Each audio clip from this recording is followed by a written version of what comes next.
Hi, everyone. This is Zach Hawkins, Director of Development for UNC Student Affairs, and this is Inside Student Affairs, our web series dedicated to ensuring that our donors, our friends, our parents, and alums have an inside view and under the hood view of what happens in UNC Student Affairs. We foster the student experience. We ensure that students are safe, that they are learning outside the classroom, and building leadership skills. And today with me, I have the Vice Chancellor for Student Affairs, Dr. Amy Johnson. Dr. Johnson started a year ago in the middle of the pandemic. And so we're going to talk to her today about her year in a pandemic and what we have to look forward to keep students safe and to make sure that Carolina continues amazing service to the state of North Carolina. Amy, how are you? I'm well, Zach. How are you? So glad to be with you. Good, good, good. Well, thank you. As I mentioned in the lead in, you're a year old at Carolina. Yeah, I am.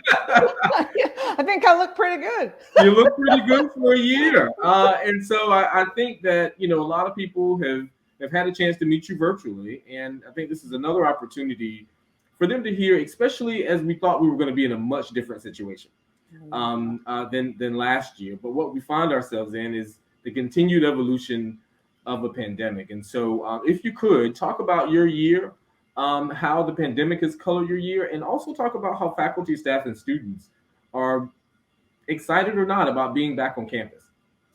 Well, I appreciate it. It is hard for me to believe that it has been a year. In some ways, it feels every bit of that. And in other ways, it feels as though it has just gone by in a flash. And I have to say, while I have joked many times that I don't necessarily know that this is the onboarding program that you would create for someone, it has absolutely been a remarkable professional experience, and one that I is unlike anything I've ever had.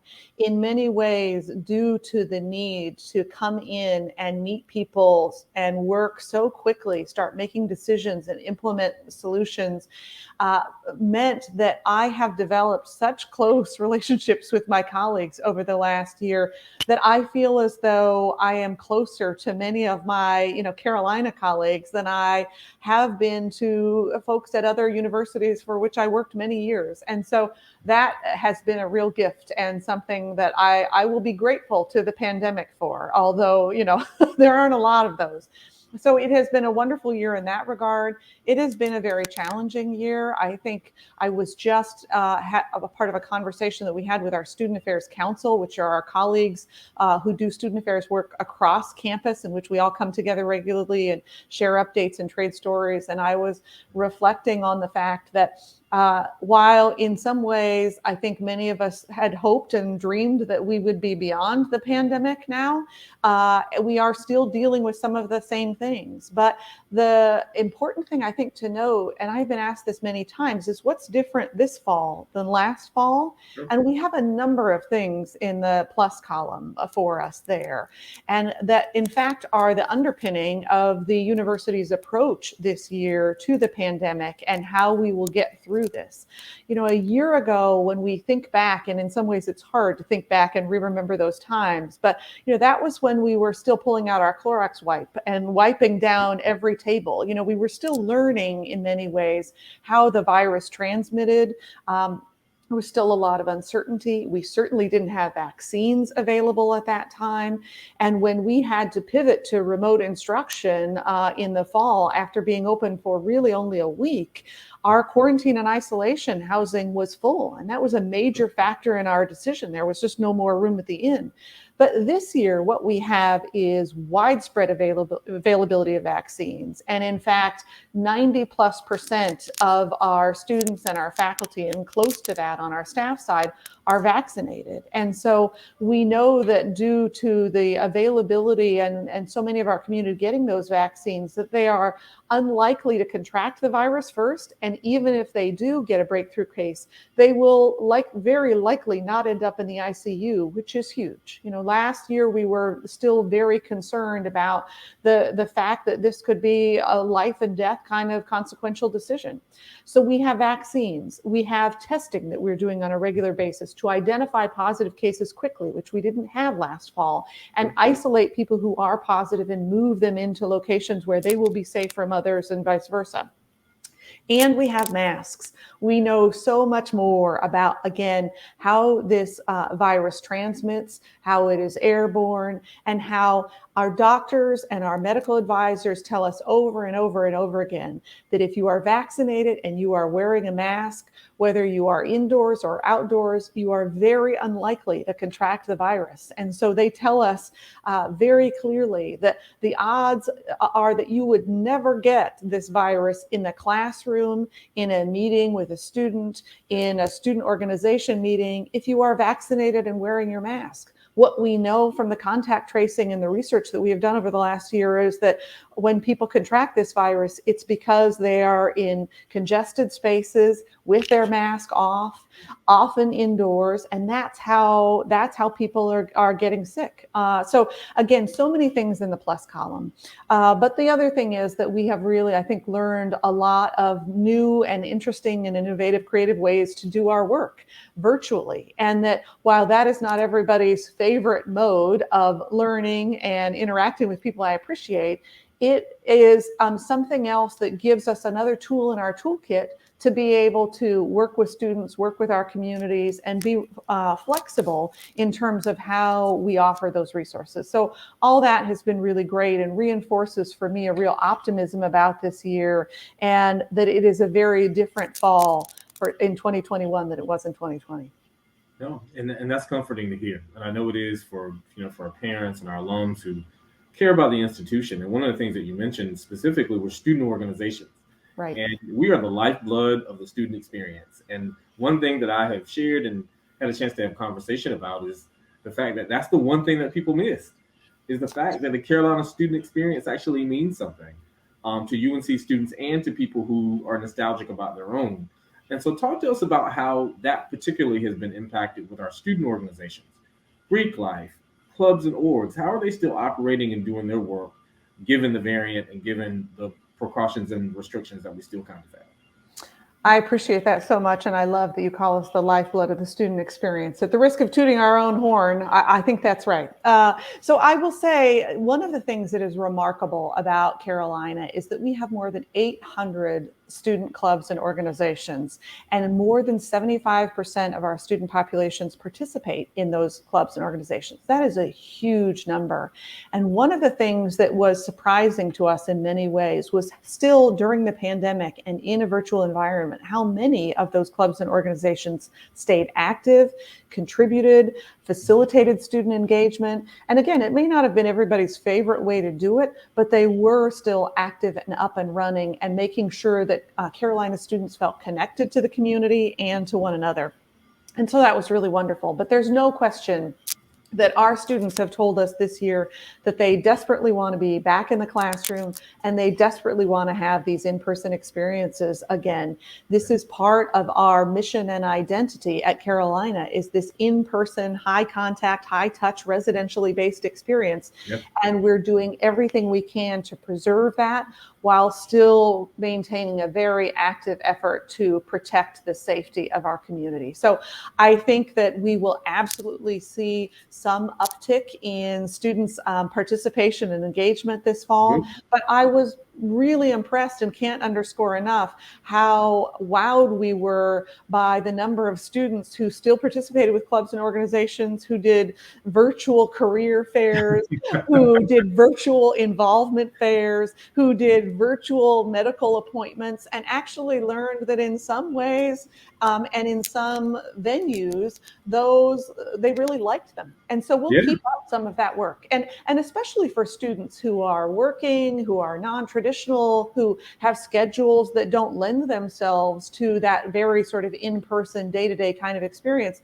This is a yes and. We offer that, and we can offer something that also corresponds to your needs and your schedule. And that's a real benefit.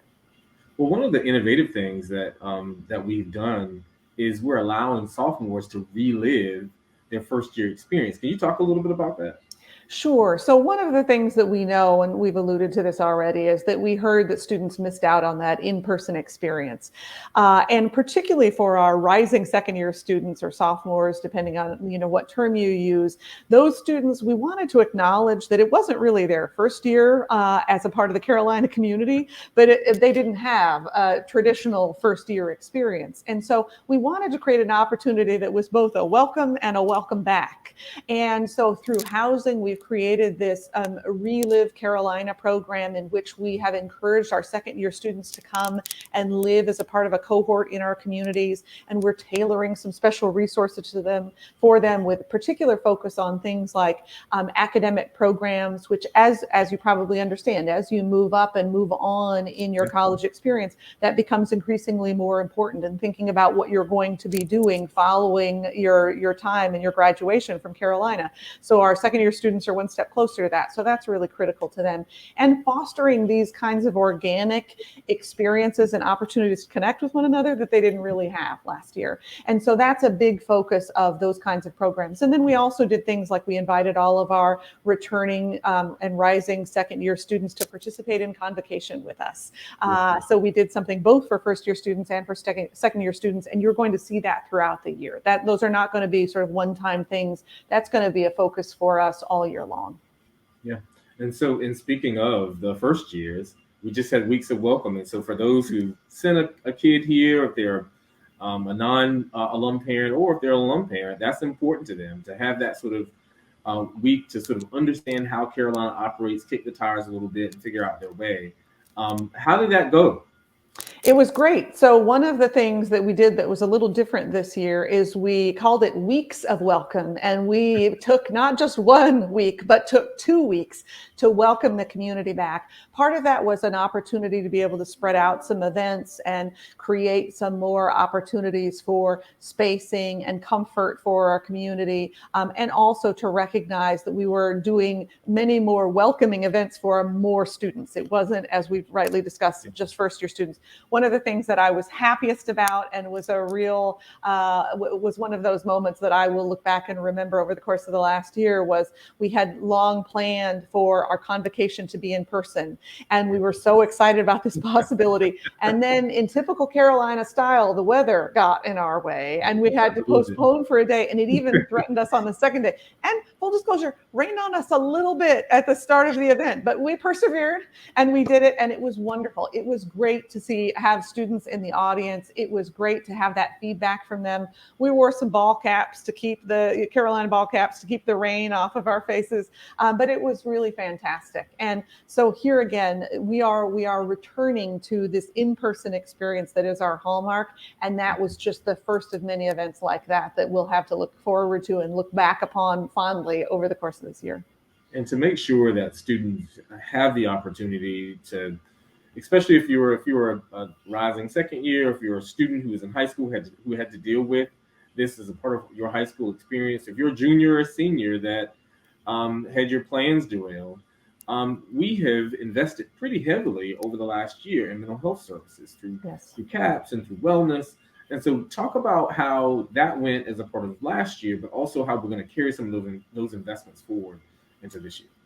Well, I appreciate it. So as you probably understand, we had a pretty robust array of offerings in our counseling and psychological services, or CAPS, as we often call it, department here on campus, in addition to student wellness, which does a lot of the non-clinical kinds of student health and mental health work with students that is much more sort of interactive and often can be very group focused, and student organizations facilitate and so forth. So we have kept up all of that work, and we've tried to augment with some additional resources. One of the things that we're most proud of over the course of the last year is that we launched our multicultural health program, which is a program that we originally put together just based on some funds that were really 1 year only. And it is a team of 6 individuals who are trained and experienced in racially based trauma and working with our students of color specifically to be able to respond to that community's needs. So this not only helps address an important equity and inclusion effort for us, but also helps for create a culturally competent and sensitive and responsible sort of community of global citizens across Carolina. So these are the kinds of things that we have done over the course of the last year to add to the resources in CAPS and our overall array of mental health services. We are working closely, and one of the conversations that we just had in the Student Affairs Council was that more of our academic colleagues, our colleges and schools and centers are developing some localized resources for their students. So Keenan Flagler has some and others. And so we're developing really a networked kind of approach to how we respond to our students' mental health needs. And I think that's absolutely right. Responding to students' mental health, particularly right now, particularly as a result of the pandemic in which people had to be isolated and socially distanced and really had an overall impact on anxiety and depression levels that were already not great. The way to help respond to that needs is not a one department, one size fits all. It is about us working together to provide an array of resources and realizing that what one student's need, what may meet one student's need will not meet another. And that all of these things have to sort of work together, and that we are providing a community that reinforces that we care about you, and we have a whole host of things that you can avail yourself of when you need it. So we're really proud of that. Yeah. Well, Amy, you are always a great conversation. This has been full of information that I know that our donors and friends will be able to use. But before we go, can you tell them some of the ways? And you talked about the work we're doing, but how can people support you directly as a new vice chancellor, and some of the things that you hope to get done to make sure that we get ourselves back on track? And again, the student experience is highlighted again for our Carolina students. Well, this is one of the other things that has just been remarkable for me. And I knew coming in, but to feel it and to live it is a different thing, about how the Carolina family and the community supports the university and supports our students. It is really remarkable to me. And I am incredibly grateful for it and so happy to be a part of that kind of community. So we have an array of ways that people can help jump in and be of support. The first is we have a Vice Chancellor's Fund, which is really a discretionary fund that is available to me to be able to sort of plug holes that maybe are unique, that don't fit. So we have a student who is, wanting to participate in some sort of archaeological research dig project and is unable to pull together the funds to be able to join that. And, she only needs $500 more in order to be able to cover a plane ticket maybe. So that's the kind of thing that the Vice Chancellor's discretionary fund can help do amongst a myriad of resources. So that's one. The other one that comes to mind immediately is our Basic Needs Fund. We have an array of students. This is not just a Carolina issue. This is a higher education universe problem. We are seeing an increasing number of students who have housing instability, who have food insecurity and needs, who have internet insecurity and needs, and everything in between. And that Basic Needs Fund is a resource for folks who say, I want to help address these problems that would otherwise prevent a student from being able to come to Carolina due to these very sort of foundational kinds of problems. So that's another one. And then the last one, and I've touched on this theme already, health and well-being is a huge focus for us. And we are trying to address it from an array of perspectives, including CAPS, including student wellness, including our gender-based violence resources and so forth. So to provide that network of services and resources that I've talked about, we have this health and well-being campaign that, particularly for those who understand right now, and often parents who have seen firsthand the experiences that their sons and daughters had over the course of the last year being isolated, and really want to help provide some resources that get people over that hump and help them address those kinds of concerns. That's what the Health and Well-Being Fund is for. So those are three that I think are probably top of mind that would be a great resource, that if people want to give and contribute their time and treasure, those would be great places to do it. Fantastic. Well, that's incredibly clear, and it makes my job easy when you're incredibly clear about what you want. And so, Amy, I can't thank you enough for coming to talk about sort of the state of the campus and some ways that people can help directly. And everyone, this has been another amazing episode with Dr. Amy Johnson, the new Vice Chancellor for Student Affairs. This is Inside Student Affairs, where you get a chance to learn and go behind the curtain to learn how we do the work to ensure that we foster a positive student experience at UNC Chapel Hill. Thank you. Thank you. Go Heels. Go Heels.